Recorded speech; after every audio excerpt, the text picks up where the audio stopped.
Guys, this is your Yash भैया and welcome to my channel. तो last lecture में हमने कॉमन सॉल्ट या सोडियम क्लोराइड के बारे में पढ़ा। इस लेक्चर में हम आगे बढ़ेंगे और अपने नेक्स्ट सॉल्ट के बारे में पढ़ेंगे। तो चलो चांद सितारों शुरू हो जाते हैं। देखो, सबसे पहले यहाँ दिया है कि केमिकल्स फ्रॉम कॉमन सॉल्ट, यानी कि अब हम जिन भी सॉल्ट या केमिकल्स के बारे में पढ़ने वाले हैं वो सारे के सारे केमिकल्स कहाँ से डिराइव होंगे? कॉमन सॉल्ट से, ठीक, NaCl से। सबसे पहला सॉल्ट जो हमें इस वीडियो में कवर करना है वो है कास्टिक सोडा या सोडियम हाइड्रोक्साइड, जिसका केमिकल फॉर्मूला NaOH होता है। तो पहला क्वेश्चन तो आपके एग्जाम में यही आ जाता है कि right the chemical name and chemical formula of caustic soda, ठीक। और यहाँ पर इसके बाद जो भी क्वेश्चंस बनेंगे वो भी हम साथ साथ में देखते जाएंगे। सबसे पहले कह रहा है caustic soda is prepared by chlor alkali process. Caustic soda को हम कैसे प्रिपेयर करते हैं? तो क्लोर एल्कली प्रोसेस होता है, उसकी हेल्प से हम कास्टिक सोडा को प्रिपेयर करते हैं। ये प्रोसेस बहुत ज्यादा इंपॉर्टेंट है, ठीक है, क्योंकि एक तो पढ़ने में इंटरेस्टिंग है और दूसरा कारण है कि आपके एग्जाम में हर एक साल छोड़कर आता ही आता है। ये समझ लो, ये बोर्ड का पेपर बनाने वाले टीचरों का एकदम फेवरेट क्वेश्चन है, ठीक। अब क्लोर एल्कली प्रोसेस होता क्या है? तो इसमें हम क्या करते हैं, सबसे पहले हम ब्राइन सोल्यूशन लेते हैं। कौन सा सोल्यूशन लेते हैं? ब्राइन का सोल्यूशन लेते हैं। अब ये ब्राइन क्या होता है? जब हम पानी में खूब सारा कॉमन सॉल्ट डाल देंगे तो वो एक कॉन्सेंट्रेटेड सोल्यूशन बन जाएगा ना कॉमन सॉल्ट का, या कॉन्सेंट्रेटेड सोल्यूशन बन जाएगा सोडियम क्लोराइड का। तो ये जो कॉन्सेंट्रेटेड सोल्यूशन है सोडियम क्लोराइड का, जिसमें हमने पानी में खूब सारा नमक मिलाया है, इसी को हम ब्राइन बोलते हैं, ठीक। अब हम क्या करेंगे, इस ब्राइन सोल्यूशन के थ्रू हम इलेक्ट्रिसिटी पास करेंगे। जब हम ब्राइन सोल्यूशन के थ्रू इलेक्ट्रिसिटी पास करेंगे तो हम क्या देखेंगे? हम देखेंगे कि वो जो सोडियम क्लोराइड था, वो जो कॉमन सॉल्ट था ब्राइन में, वो सोडियम हाइड्रोक्साइड, क्लोरीन और हाइड्रोजन में बदल गया होगा। इधर देखो ध्यान से, जो हमारा कॉमन सॉल्ट है और वाटर है, यानी कि जो ब्राइन का मिक्सचर है, उससे जब हम इलेक्ट्रिकल एनर्जी या इलेक्ट्रिसिटी पास करेंगे तो ये सोडियम हाइड्रोक्साइड, क्लोरीन और हाइड्रोजन गैस में बदल जाएगा। यही रिएक्शन क्लोर एल्कली प्रोसेस कहलाती है, ठीक। अब एक बार रीड कर लेते हैं। When electricity is passed through a concentrated solution of sodium chloride called brine, it decomposes to form sodium hydroxide, chlorine and hydrogen। और यही उसकी रिएक्शन लिखी हुई है। अच्छा, एक बात नहीं समझ में आ रही कि इस प्रोसेस का नाम या इस रिएक्शन का नाम क्लोर एल्कली प्रोसेस क्यों है?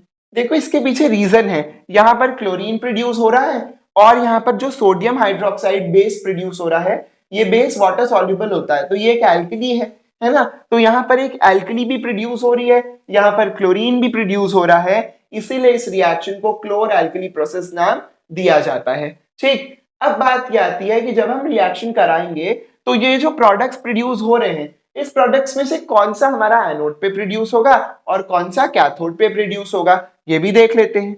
तो ध्यान से देखो, जो हमारी क्लोरीन गैस है वो हमारी एनोड पे प्रोड्यूस होती है, जो कि पॉजिटिव इलेक्ट्रोड है। यानी कि ये जो क्लोरीन गैस है ये कहाँ प्रोड्यूस होगी? ये एनोड पर प्रोड्यूस होगी। बात समझ में आ रही है? और एनोड कैसा इलेक्ट्रोड होगा? एनोड पॉजिटिव इलेक्ट्रोड होगा। थोड़ा सा इस बात को ध्यान रखना। इसके बाद नेक्स्ट कह रहा है कि sodium hydroxide and hydrogen are produced at the cathode और नेगेटिव इलेक्ट्रोड। तो ये जो दोनों हमारे बच गए हैं, सोडियम हाइड्रोक्साइड और हाइड्रोजन, ये दोनों हमारे कहाँ प्रोड्यूस होंगे? ये दोनों हमारे कैथोड पे प्रोड्यूस होंगे। और कैथोड कैसा इलेक्ट्रोड होगा? कैथोड नेगेटिव इलेक्ट्रोड होगा, है ना चांद सितारों, ठीक। इसके बाद देखो, अब क्लोर एल्कली प्रोसेस की प्रॉपर डेफिनेशन यहाँ पर दी हुई है। कह रहा है this process of electrolysis of sodium chloride solution to give sodium hydroxide, chlorine and hydrogen as products is called chlor-alkali process। कह रहा है ये जो प्रोसेस है सोडियम क्लोराइड और वाटर के मिक्सचर से इलेक्ट्रिसिटी पास करने का, इलेक्ट्रोलिसिस करवाने का, जिसमें सोडियम हाइड्रोक्साइड, क्लोरीन और हाइड्रोजन एज प्रोडक्ट्स प्रोड्यूस हो रहे हैं, इसी प्रोसेस को हम क्लोर एल्कली प्रोसेस बोलते हैं। क्या बोलते हैं? चोर एल्कली प्रोसेस नहीं बोलते हैं, क्लोर एल्कली प्रोसेस बोलते हैं, ठीक। अब बात यह आती है कि क्वेश्चन क्या क्या आएगा। तो देखो बेटा, 5 नंबर का क्वेश्चन यहां से अक्सर बनता है। पहला क्वेश्चन होगा उसमें ए पार्ट कि कास्टिक सोडा का केमिकल नेम और केमिकल फॉर्मूला लिखिए। बी पार्ट होगा क्लोर एल्कली प्रोसेस को डिफाइन करना होगा, जिसमें आप यहां से लेकर यहां तक इसकी डेफिनेशन लिख सकते हैं, ठीक। तीसरा कहेगा क्लोर एल्कली प्रोसेस का रिएक्शन लिख दो, तो वहां पर आप ये पूरा प्रोसेस और ये रिएक्शन लिखेंगे।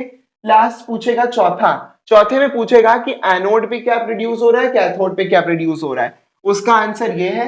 और पांचवा जो पूछेगा वो अब मैं आपको पढ़ाने जा रहा हूं। क्या पूछेगा? वो पूछेगा कि जो प्रोडक्ट्स प्रोड्यूस हो रहे हैं, सोडियम हाइड्रोक्साइड, क्लोरीन और हाइड्रोजन, इनका एक एक यूज लिख दो। तो ये इनके जो यूजेस हैं हमारी डेली लाइफ में या जो भी एप्लीकेशंस हैं, चलिए अब हम उन्हें देख लेते हैं। तो देखिए सबसे पहले अब हम सोडियम हाइड्रोक्साइड के यूजेस जान लेते हैं। देखो सबसे पहले लिखा है to manufacture soap and detergent, साबुन और डिटर्जेंट बनाने के लिए सोडियम हाइड्रोक्साइड का यूज होता है। इसके अलावा पेपर के मैन्युफैक्चर में यूज होता है सोडियम हाइड्रोक्साइड का। इसके अलावा कुछ आर्टिफिशियल टेक्सटाइल फाइबर्स होते हैं जैसे कि रेयॉन, रेयॉन को बनाने में भी हमारे सोडियम हाइड्रोक्साइड का यूज होता है। रेयॉन के बारे में आपको बता दूं, दरअसल अगर आपने सिल्क का कपड़ा देखा होगा तो सिल्क क्या है, एक नेचुरल फाइबर है। सिल्क हमें सिल्क वॉर्म से मिलता है ना। लेकिन सिल्क बहुत एक्सपेंसिव है, हर कोई नहीं खरीद सकता, और उसकी शाइन देखने में बहुत अच्छी होती है। इसीलिए सिल्क जैसा दिखने वाला, सिल्क जैसी शाइन रखने वाला एक मटेरियल आर्टिफिशियली बनाया गया जिसको हम रेयॉन बोलते हैं, और रेयॉन को बनाने में सोडियम हाइड्रोक्साइड का यूज होता है। रेयॉन का एक पिक्चर आपके स्क्रीन पर डिस्प्ले हो रहा होगा। अब देखिए इसके बाद है हमारे क्लोरीन के यूजेस। ठीक है, क्लोरीन का सबसे बड़ा यूज तो ये है कि it is used as a disinfectant to sterilise drinking water. आपको मालूम होना चाहिए कि हमारे घरों के नल में जो पानी आता है वो हमारे सिटी के वाटर पावर प्लांट में सबसे पहले प्रेजेंट होता है। तो सिटी के वाटर पावर प्लांट में जो पानी है वो शुरुआत में इम्प्योर होता है। उस पानी में क्लोरीन मिलाया जाता है जिससे कि उसमें जो हैवी पार्टिकल्स हैं, ठीक है, हैवी इनसॉल्युबल पार्टिकल्स हैं, वो इम्प्योरिटीज हैं, वो जाकर उस पानी में नीचे सेटल हो जाएं और उसके बाद उन इम्प्योरिटीज को रिमूव कर दिया जाता है। तो क्लोरीन से क्या होता है, हमारा जो पानी है वो पीने योग्य बनता है, पानी की इम्प्योरिटीज मर जाती हैं, पानी साफ हो जाता है। इसके अलावा आपको मालूम होना चाहिए कि स्विमिंग पूल वगैरह में भी जो पानी होता है उसमें भी क्लोरीन मिलाया जाता है। ठीक, अब इसके बाद देखिए production of bleaching powder and hydrochloric acid. Chlorine का यूज ब्लीचिंग पाउडर और हाइड्रोक्लोरिक एसिड के मैन्युफैक्चर में भी होता है। हाइड्रोक्लोरिक एसिड का फॉर्मूला देखो यहाँ लिखा है HCl, इसमें तो तुम्हें क्लोरीन दिख ही रहा है ना, तो क्लोरीन का यूज होगा ही इसको मैन्युफैक्चर करने में। इसके अलावा ब्लीचिंग पाउडर का फॉर्मूला होता है CaOCl2, कैल्शियम ऑक्सीक्लोराइड। तो यहाँ पर भी देखो क्लोरीन है, तो ब्लीचिंग पाउडर को मैन्युफैक्चर करने में भी क्लोरीन का यूज होगा। ठीक, और इस फॉर्मूले के लिए चिंता मत करो, आगे हमें ब्लीचिंग पाउडर पढ़ना ही है तो वहां तो हमें इसको याद करना ही पड़ेगा। इसके बाद देखो नेक्स्ट है manufacture plastic like PVC, pesticide, CFCs etcetera. ठीक, क्लोरीन का यूज हम लोग PVC, पॉलीविनाइल क्लोराइड, पेस्टिसाइड्स और क्लोरोफ्लोरोकार्बन्स को मैन्युफैक्चर करने के लिए भी करते हैं। ठीक है, देखो नाम में ही क्लोरीन आ रहा है, पॉलीविनाइल क्लोराइड है ना, क्लोरोफ्लोरोकार्बन, तो क्लोरो वर्ड क्लोरीन से लिया गया है, तो बस नाम से ही हम गेस कर सकते हैं, राइट। अच्छा, लास्ट है हमारा यूजेस ऑफ हाइड्रोजन। तो हाइड्रोजन के यूजेस में सबसे पहला लिखा है कि it is used in the hydrogenation of oils to obtain solid fats या वेजिटेबल घी। जो घी होता है वो घी ऑब्टेन किया जाता है by the process of hydrogenation, और हाइड्रोजनेशन के प्रोसेस में हाइड्रोजन का इन्वॉल्वमेंट होता है। तो हाइड्रोजनेशन प्रोसेस में हमारी हेल्प कौन करेगा, हाइड्रोजन करेगी, और हाइड्रोजनेशन प्रोसेस से होगा क्या, हमारे जो ऑयल्स हैं वो घी में बदल जाएंगे और उस घी को खाकर हम खूब मोटे हो जाएंगे, है ना। चलो नेक्स्ट है प्रोडक्शन ऑफ हाइड्रोक्लोरिक एसिड। अब देखो HCl में हाइड्रोजन भी तो आ रहा है, तो हाइड्रोक्लोरिक एसिड के मैन्युफैक्चर में हमारा हाइड्रोजन इन्वॉल्व हुआ। लास्ट है to manufacture ammonia and fertilisers. आपको मालूम होना चाहिए अमोनिया एक गैस होती है जिसका फॉर्मूला NH3 होता है। ठीक, तो इसमें भी हाइड्रोजन आ रहा है, और फर्टिलाइजर्स के मैन्युफैक्चर में भी हाइड्रोजन का यूज होता है।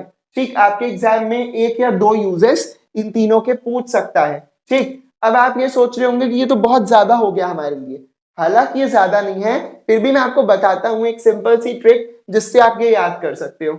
जैसे फॉर सपोज मैं आपको सोडियम हाइड्रोक्साइड में बताऊंगा, यहाँ पर देखो पहला सोप के मैन्युफैक्चर में, दूसरा डिटर्जेंट के मैन्युफैक्चर में, तीसरा पेपर के मैन्युफैक्चर में, और लास्ट रेयॉन के मैन्युफैक्चर में ये इन्वॉल्व हो रहा है। तो एक कोड वर्ड बना लो से SDRP। अब ये SDRP क्या है, S for soap, D for detergent, R for rayon and P for paper. ठीक है, S for soap, D for detergent, R for rayon, P for paper. ये कोड याद रख लोगे और वहां पर ये यूजेस लिख लोगे। तो इस तरीके से कोड बना बना के, कोई कहानी बना बना के इसको याद कर सकते हो, ठीक है। और अब इतने बड़े हो गए हो तो कोई रास्ता भी नहीं है आपके पास, या तो आपको करना ही होगा, राइट। तो बस कास्टिक सोडा में हमें इतना ही जानना था। अब हम नेक्स्ट लेक्चर में एक नए सॉल्ट के बारे में पढ़ेंगे। मिलते हैं नेक्स्ट वीडियो में, तब तक के लिए स्टे ट्यून्ड।